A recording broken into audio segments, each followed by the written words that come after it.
The titled, "Grandma Tried Taking My Collector Dolls." Most people understand one simple rule. If something doesn't belong to you, don't touch it, according to one woman. That rule apparently didn't apply to her mother's friend. What started as a normal family visit quickly turned into one of the strangest entitlement stories she'd ever experienced. Because hidden inside her childhood bedroom sat something she had spent years protecting: rare collector dolls. Some worth real money, others completely irreplaceable. Not because of their value, because of the memories attached to them. Then one afternoon, her mother's friend wandered upstairs, opened doors she wasn't invited to open, started digging through belongings that weren't hers, and, according to the woman, she eventually pointed at a collector, Barbie, and decided her granddaughter deserved it more. According to the woman, she moved out of her parents' house several years ago, but unlike most people, her childhood bedroom remained untouched, almost exactly as she left it. Not because her parents were sentimental. Well, maybe a little, but mostly because she still visited often, almost every weekend, helping around the house, spending time with family, and occasionally staying overnight. According to her, the room had become something of a time capsule. Old books, old photos, old toys, memories everywhere. Some people would have thrown everything away years ago. She wasn't one of those people, because many of those items meant something, especially one collection. Her dolls. Not ordinary dolls. Collector dolls. Rare dolls, special edition dolls. Some still sealed in their original packaging. According to the woman, they weren't valuable because of money. At least not primarily. They were valuable because of who gave them to her. Her father. Years earlier, her father worked in another country, far away from home. For long stretches of time. Every visit mattered. Every gift mattered. And many of those dolls came from those visits. Which meant they carried memories. Real memories. The kind that can't be replaced. According to the woman, she kept them on a high shelf. Safe. Protected. Out of reach. Or at least, they were supposed to be. One weekend, she was visiting her parents. Everything seemed normal until her mother mentioned guests were coming over, a few friends, nothing unusual. One of those friends was a woman named Jane. And according to the woman, Jane had a reputation. Not a great one. Jane liked wandering through people's houses, opening doors. Looking at things, touching things, things that weren't hers. The woman immediately felt nervous. Because Jane wasn't coming alone. She was bringing her granddaughter, a young child, maybe 5 years old, and the woman had dealt with situations like this before. Kids breaking things, kids taking things, kids grabbing collectibles and treating them like toys. So before the visit even started, she made a request. A very simple request. "Please don't let anyone into my room, especially the child." Her mother agreed. The woman relaxed. By the way, if you enjoy entitled, people stories, family drama, and unbelievable real-life situations, make sure to subscribe. Because that simple request was about to be ignored completely, and things were about to get very awkward. According to the woman, she thought the problem was solved. The request had been made. Everyone understood. Or so she thought. The guests arrived. Her mother's friends settled into the living room. Coffee appeared. Snacks appeared. The usual weekend visit. Nothing seemed unusual. The woman headed into another room to work on a few things. She wasn't worried. Not anymore. After all, she had already addressed the issue. The room was off limits. Simple. Then she heard footsteps upstairs. At first, she ignored them. People sometimes wandered. Maybe someone needed the bathroom. Maybe somebody got lost. The house wasn't huge, but it wasn't tiny either. The footsteps continued. Then came voices. More voices. One adult. One child. According to the woman, her stomach immediately sank because she recognized the voices. Jane and Jane's granddaughter, upstairs, exactly where they weren't supposed to be. And suddenly she knew they were in her room. She rushed upstairs, not running, but moving fast. Very fast. According to the woman, what she saw instantly annoyed her. Jane was standing inside her room. Not near the doorway. Not peeking inside. Fully inside. Looking through things. Looking around. Exploring. Like she owned the place. The granddaughter stood nearby, looking around excitedly, pointing at different items. The woman immediately asked them to leave. Politely. Firmly. But politely. Jane didn't leave. Then things got worse. Much worse. Jane opened the closet, started looking through shelves, started examining items, started pointing things out to her granddaughter, like they were browsing a toy store. The woman couldn't believe it. Who does that? Who walks into someone else's room, opens their closet, and starts shopping? Apparently Jane. Then Jane spotted the collection. The boxed dolls.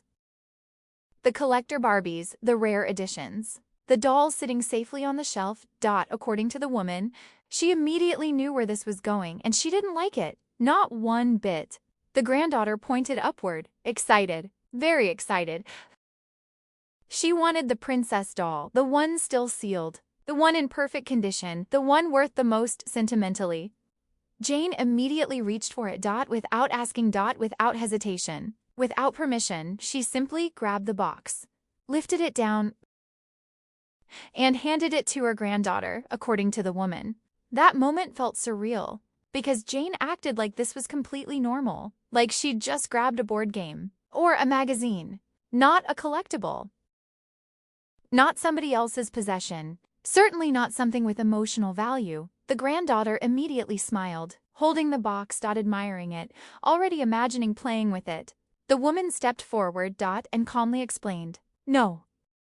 The room became quiet, very quiet. Jane looked surprised, genuinely surprised, as though the possibility had never crossed her mind. The woman pointed out the obvious. The doll was still sealed, still in the box. Still protected. There was a reason for that. Several reasons, and none of those reasons involved opening it for a random child, according to the woman. Jane's expression changed immediately. Friendliness vanished. The smile vanished. Now she looked annoyed, very annoyed, as if she'd just been told no for the first time in her life. And according to the woman, that was when the real entitlement finally started showing. Jane looked at the doll, then looked at the woman, then looked back at the doll again, as though she was waiting for the answer to change. It didn't. Single quotes. The woman calmly repeated herself. No, according to the woman. That should have ended the discussion. Most reasonable people would have handed the doll back. Most reasonable people would have apologized. Jane wasn't most people. Instead, she started negotiating. The way somebody negotiates over a yard sale item or a toy sitting in a donation box. Not a personal possession, not a collectible, not something with sentimental value. Jane pointed at the doll, then pointed at her granddaughter, and said something that instantly irritated the woman. She's only going to play with it for a little while, according to the woman. That wasn't the point. At all. The answer wasn't no because of how long she'd play with it.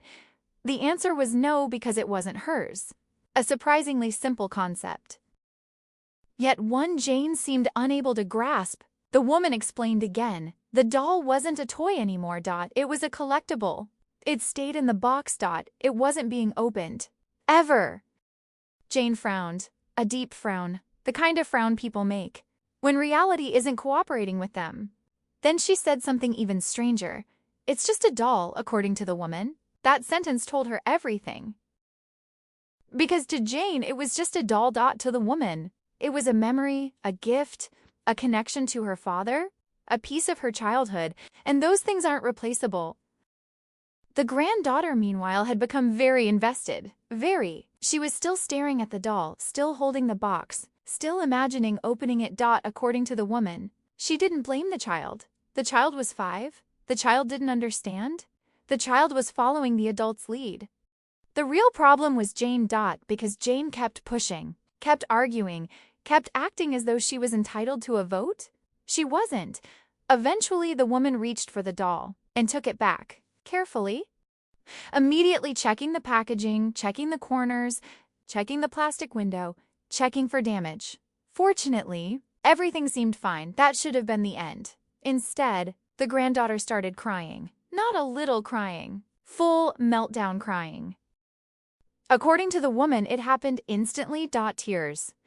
Complaints. Demands. The works. And somehow, Jane immediately turned the situation into the woman's fault. Not her own. Not the child's, the woman's, because apparently saying no to somebody else's child was now a crime. Jane started talking about sharing, being nice, making children happy. The woman couldn't believe what she was hearing. Because sharing implies something belongs to you, this didn't. Not remotely. According to the woman, the conversation became absurd. Jane suggested opening the doll. The answer was no. Jane suggested borrowing the doll. The answer was no. Jane suggested taking it home and bringing it back later. The answer became an even bigger no. The woman had heard enough. She pointed toward the hallway and asked them to leave her room. Again. This time, there was no room for confusion. No room for debate. No room for negotiation. Leave. Now. Jane finally started moving. But not before making sure everyone knew she was unhappy, according to the woman. She huffed dramatically, muttered under her breath, rolled her eyes. Basically every entitled person move imaginable. The granddaughter followed behind her, still upset, still crying, still wanting the doll. Once they were gone, the woman immediately checked the room. Everything. Every shelf. Every box, every collectible. Because if somebody feels comfortable grabbing one thing, who knows what else they've touched? According to the woman, that was the most frustrating part. Not the doll, not the argument, the disrespect. Because all of this happened after she specifically asked for one thing. Stay out of the room. That was it. One simple boundary, one simple request, and somehow that had proven impossible for Jane to follow. Looking back, the woman realized the doll was never really the issue. The issue was entitlement, the belief that other people's belongings exist for your convenience. And according to the woman, that attitude was far more valuable to keep out of her room than any collectible Barbie ever could. When the woman finally went downstairs, Jane was already telling her version of events, a very edited version, one where she'd done nothing wrong, one where the woman had somehow been unreasonable. According to the woman, nobody was buying it. The more she thought about it, the luckier she felt. Because it only takes seconds to destroy a collectible. Seconds to tear packaging, seconds to lose pieces, seconds to ruin something that's been preserved for years, and all because somebody decided no wasn't an acceptable answer. Looking back, the dolls were never really the point. The point was respect. Respect for boundaries, respect for other people's belongings, respect for being told no. And according to the woman, the rarest thing in that room wasn't the collector Barbie. It was common courtesy. And unfortunately, Jane didn't seem to own any. Some people hear the word no and move on with their day.